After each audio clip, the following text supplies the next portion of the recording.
rationalité et révolution. Qu'en est-il de ce réel qui est dans les sociétés occidentales modernes, la rationalité? C'est à partir d'une telle question qu'il faut comprendre pourquoi Foucault donne une importance centrale aux Lumières, pourquoi aussi cette analyse historique de la formation et des fonctions de la rationalité n'est pas une critique de la raison. Reconnaître la contradiction entre la philosophie émancipatrice des Lumières et les dispositifs qui, en s'appuyant sur elle, multiplient les contraintes et les contrôles, n'est pas dénoncer l'idéologie rationaliste comme étant la matrice des pratiques répressives caractéristiques des sociétés contemporaines. Quel lecteur surprendrais-je en affirmant que l'analyse des pratiques disciplinaires au XVIIIe siècle n'est pas une manière de rendre Beccaria responsable du goulag. Établir un tel lien serait doublement se tromper, en constituant l'idéologie comme l'instance déterminante des fonctionnements sociaux, alors que tout régime de pratique est doté d'une régularité, d'une logique et d'une raison propre, irréductible au discours qui le justifie, en rapportant à une rationalité référentielle, originaire, donnée une fois pour toutes comme la rationalité, les figures mobiles et problématiques du partage entre le vrai et le faux.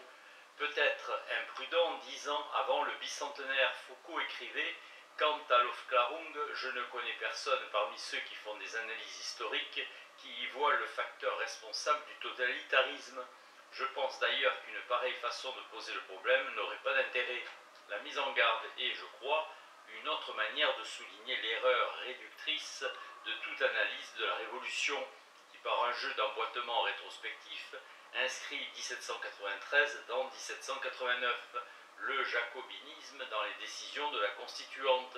la violence terroriste dans la théorie de la volonté générale.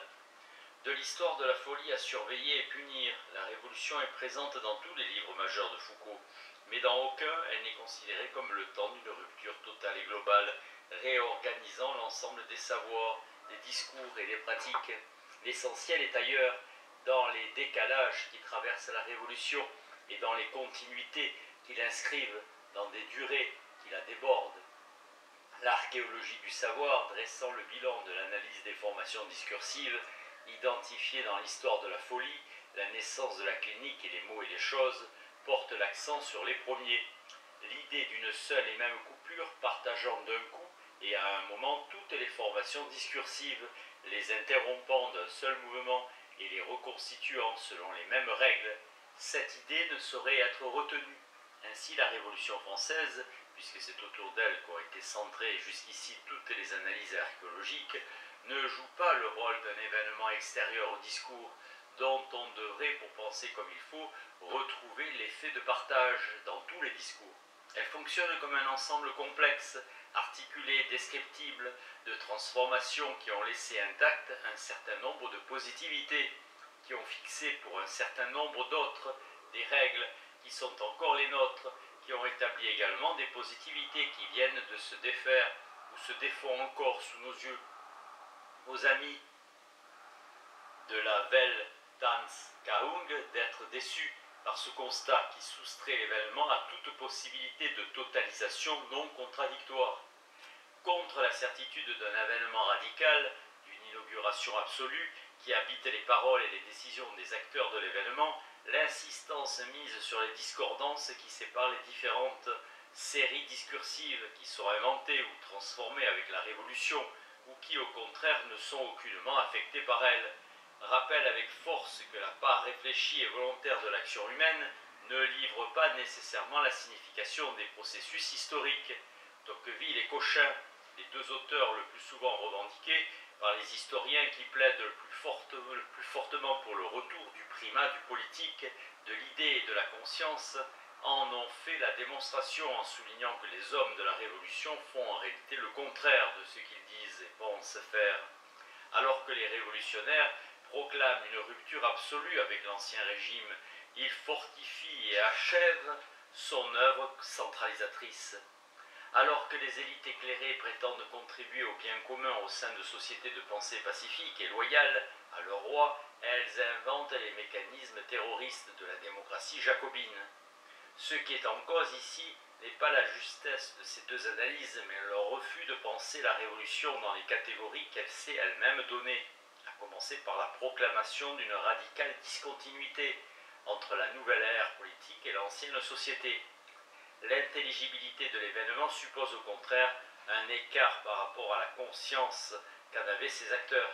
que les révolutionnaires aient cru à l'absolue efficacité du politique investi de la double tâche de refondre le corps social et de régénérer l'individu n'oblige pas à partager leur illusion.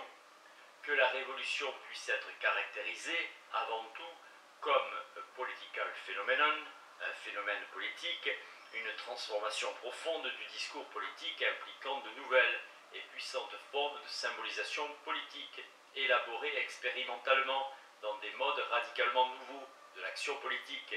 aussi dépourvus de précédents qu'inattendus,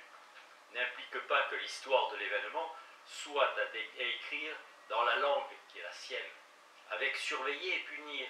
et les textes qui préparent ou entourent le livre, la révolution est comme enjambée par l'analyse. En aucune manière, son découpage chronologique et son événement politique ne sont considérés comme pertinents pour résoudre le problème posé, à savoir comment le modèle coercitif, corporel, solitaire, secret du pouvoir de punir s'est-il substitué au modèle représentatif, scénique, signifiant public, collectif. Pourquoi l'exercice physique de la punition, et qui n'est pas le supplice, s'est-il substitué, avec la prison qui en est le rapport, le support institutionnel au jeu social des signes de châtiment et de la fête bavarde qui les faisait circuler? Comprendre pourquoi l'incarcération est mise au centre du système punitif moderne, telle est la question de surveiller et punir, conduit à déterminer un domaine d'objets spécifiques et à construire une temporalité propre qui ne doit rien aux périodisations classiques. C'est en effet entre l'âge classique et la mi-19e siècle que doit être située la formation de la société disciplinaire qui invente les technologies d'assujettissement et les dispositifs de surveillance, dont la prison est à la fois héritière et exemplaire. L'analyse se déploie en articulant plusieurs temporalités, le tournant des XVIIIe et XIXe siècles pour le passage à une pénalité de détention, les décennies 1760-1840 pour la réduction des supplices et la transformation de l'économie de l'illégalisme, la période qui va de la seconde moitié du XVIIe siècle au XIXe pour la mise au point des techniques disciplinaires dans les institutions militaires, médicales, scolaires et manufacturières,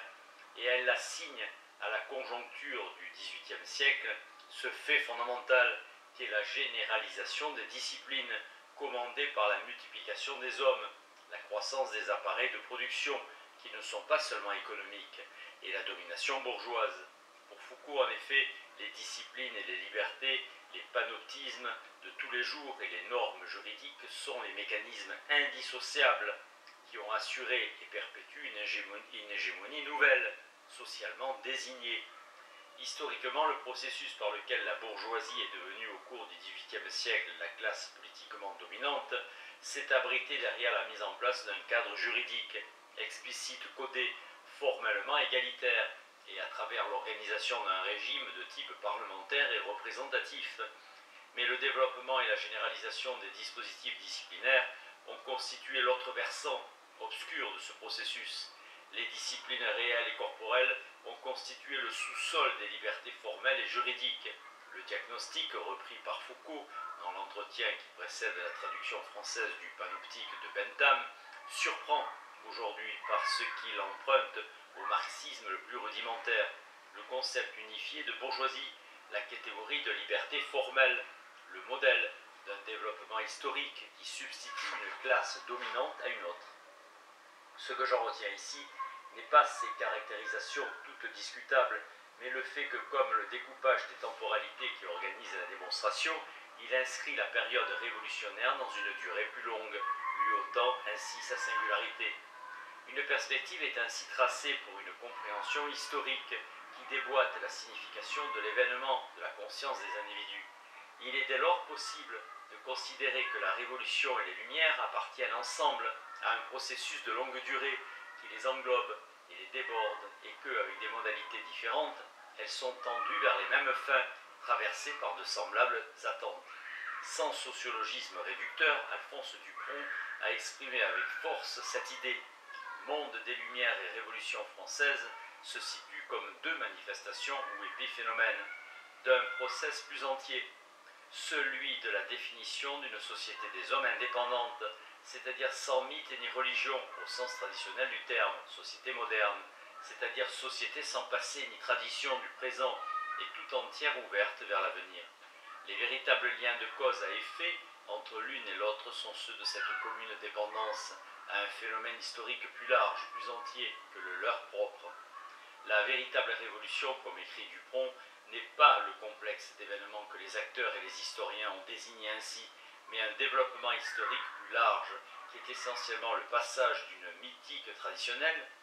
mythique de la religion, mythique de religion, de sacralité, d'autorité religieuse et politique, à une mythique nouvelle, ou foi commune rénovée,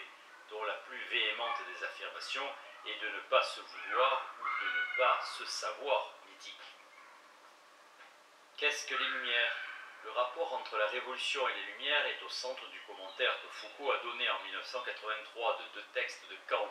Qu'est-ce que les Lumières ? De 1784 et la seconde dissertation du conflit des facultés de 1798. Analysant ce dernier texte, Foucault suit pas à pas la démonstration par laquelle Kant entend montrer en quoi la Révolution française constitue le signe historique indiscutable qu'existe une cause permanente garantissant le progrès constant du genre humain. Pour ce faire, il distingue la Révolution comme un événement grandiose, comme entreprise volontaire, et la Révolution comme produisant chez tous les peuples une sympathie d'aspiration qui touche de près à l'enthousiasme. Comme processus historique, la Révolution, qui a accumulé misère et atrocité, peut aussi bien échouer que réussir, et de toute façon son prix est tel qu'il dissuade à tout jamais de la recommencer. Elle ne peut donc être tenue comme démontrant l'inéluctabilité du progrès du genre humain. Au contraire, pourrait-on dire. En revanche, l'accueil fait à l'événement atteste la force de la tendance morale de l'humanité qui pousse les hommes à se doter d'une constitution librement choisie, en harmonie avec le droit naturel, à savoir que ceux qui obéissent à la loi doivent aussi, réunis, légiférer, et propre à éviter par principe une guerre offensive. En cela, la révolution, ou plutôt les réactions qu'elle a déclenchées, révèle dans la nature humaine une faculté à progresser plus fondamentale que les aléas de l'événement qui la manifeste. De là le constat de Kant. Je soutiens que je peux prédire au genre humain, même sans esprit prophétique, d'après les apparences et signes précurseurs de notre époque, qu'il atteindra cette fin et en même temps aussi que dès lors ces progrès ne seront plus remis en question. Ni le cours ni le sort de la Révolution ne comptent en tant que tel. Son importance tient à ce qu'elle donne une visibilité spectaculaire aux virtualités qui fondent l'Aufklärung et la tâche des philosophes. Éclairer le peuple, c'est lui enseigner publiquement ses devoirs et ses droits vis-à-vis de l'État dont il fait partie. Comme il ne s'agit ici que de droits naturels dérivant du bon sens commun, les annonciateurs et commentateurs naturels en sont auprès du peuple, non les officiels professeurs de droit établis par l'État, mais des professeurs libres, c'est-à-dire des philosophes, qui précisément à cause de cette liberté qu'ils se permettent, sont un objet de scandale pour l'État, qui ne veut toujours que régner et diffamer sous le nom de propagateurs des Lumières, comme gens dangereux pour l'État. Avec ce commentaire qui ouvre son cours au Collège de France en 1983-84, Foucault entend montrer que Kant n'est pas seulement à l'origine de la tradition philosophique qui retient comme centrale la question des conditions de possibilité de la connaissance vraie, qu'il désigne comme une analytique de la vérité, il est aussi celui qui, le premier, a constitué le présent comme objet de l'interrogation philosophique. Avec le texte de 1784, comme avec celui de 1798, le discours a à reprendre en compte de son actualité, d'une part pour y retrouver son lieu propre, d'autre part pour en dire le sens, enfin pour spécifier le mode d'action qu'il est capable d'exercer à l'intérieur de cette actualité. Cette référence au fondement d'une tradition critique qui considère la question du présent comme événement philosophique auquel appartient le philosophe qui en parle me paraît caractériser le travail de Foucault avec une acuité plus grande encore que la formule souvent citée. Mes livres ne sont pas des traités de philosophie, mais des études historiques, tout au plus des fragments philosophiques dans des chantiers historiques. Mais en deçà de ce qui constitue la thèse même du commentaire de Foucault, il est possible de retrouver les analyses de Kant, qui en sont l'objet. Celle de 1798 détache la signification de la Révolution de ses péripéties événementielles. Celle de 1784 opère une double rupture conceptuelle. D'une part, elle propose une articulation inédite de l'opposition entre public et privé, non seulement en identifiant l'exercice public de la raison au jugement produit et communiqué par les individus privés agissant comme savants ou en qualité d'érudits, mais encore en définissant le public comme la sphère de l'universel et le privé comme le domaine des intérêts particuliers et domestiques, soient-ils ceux d'un État ou d'une Église. D'autre part, elle déplace radicalement la manière dont doivent être pensées les limites mises à l'activité critique. Elles ne sont plus définies par la nature des contenus de pensée, mais par la position de l'individu qui pense, légitimement contraint lorsqu'il exécute les devoirs de sa charge ou de son état, nécessairement libre quand il agit comme membre de la société civile universelle. Dans son effort pour situer la place de la philosophie dans son propre présent, ce qui est pour Foucault la caractéristique singulière de l'Aufklärung, la première époque qui se nomme elle-même. Le texte de Kant fournit un instrument pour comprendre comment la révolution s'inscrit dans le processus de plus longue durée qui a construit un espace critique et public où pouvaient être retournées contre la raison d'État les exigences éthiques que celui-ci avait reléguées dans le fort de la conscience individuelle.